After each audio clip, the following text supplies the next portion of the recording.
প্রিয় বন্ধুরা, আসসালামু আলাইকুম। আপনারা বরাবরই জানেন, আমার যারা অডিয়েন্স আছেন, আমার ভিডিওগুলো দেখেন, আমি একটু ঘুরতে বেশি পছন্দ করি। আমি যেখানেই যাই সেখানেই আশেপাশে কী আছে সেগুলো একটু ঘুরে দেখার আমার কৌতূহল থাকে সব সময়। আর পাশাপাশি আমি দেখার পাশাপাশি আপনাদের জন্য কিছু ভিডিও ধারণ করে আনি এবং আপনাদেরকেও দেখার সুযোগ করে দেই। তো আমি একটু ভ্রমণ পিপাসু মানুষ, সেজন্য আমি একটু বেশি ঘোরাঘুরি করি। তো এখন যেটা দেখাচ্ছি এটা হচ্ছে আমাদের বন্দরনগরী চট্টগ্রামের কর্ণফুলী নদীতে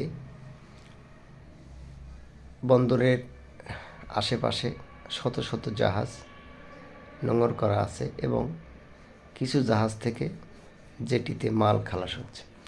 তো এখন যেটা দেখছেন এই জাহাজটা থেকে পাথর আনলোড করা হচ্ছে। দেখেন, এই সিস্টেমে একটা ক্যারেন সেটা গিয়ে এই দাঁতের মতো করে পেটের ভিতরে পাথর নিয়ে ওখানে এসে আবার অন্য জায়গায় খালাস করে দেয়।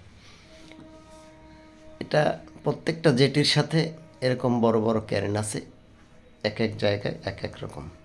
এখানে দেখেন ওই একটা ক্যারেন, পাশে আর একটা ক্যারেন আছে। এখানে একটা থামানো জাহাজ আছে খুব কাছে। আর এই দিকটায় যে দেখেন দুইটা ক্যারেন, ওরা হচ্ছে আমাদের যে জাহাজ ভাঙা শিল্প আছে ওখান থেকে যে লোহাগুলো কাটা হয় বা বিভিন্ন ধরনের যন্ত্রাংশ, তার হাবিজাবি লোহা উচ্ছিষ্ট যেগুলো, সেগুলো এই জাহাজে করে এখানে আনা হয়েছে এবং এটা ট্রাকে লোড করে দেয়া হচ্ছে। এখান থেকে গিয়ে আবার ওটা লোহা যেভাবে বানায় ওটা গলাইয়ে তারপরে আবার প্রসেসিং করে তারপরে আবার লোহা বানানো হবে। তো এখানে এসে আমার একটা জিনিস মানে ভালো লাগলো, সেটা হচ্ছে যে অত্যাধুনিক প্রযুক্তিতে দেখেন মানুষ এখন কতটা উন্নত। এই কাজ যদি মানুষের করতে হতো, দিনকে দিন মাসকে মাস লেগে যেত। অথচ কোনো ঝামেলা ছাড়া, কোনো রিস্ক ছাড়া, কোনো ধরনের টেনশন ছাড়া একজন অপারেটর ধরে হাতের মতো করে ধরে আস্তে করে আবার ট্রাকে লোড করে দেয়। এই পাশাপাশি দুটো জাহাজ ছাড়াও এই জাহাজটা দেখেন সম্পূর্ণ লোহা দিয়ে লোড করা আছে।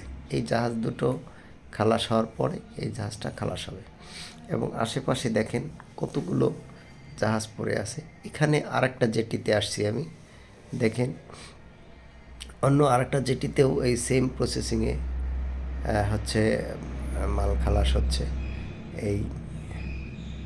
এটা হচ্ছে বড় ট্রাক।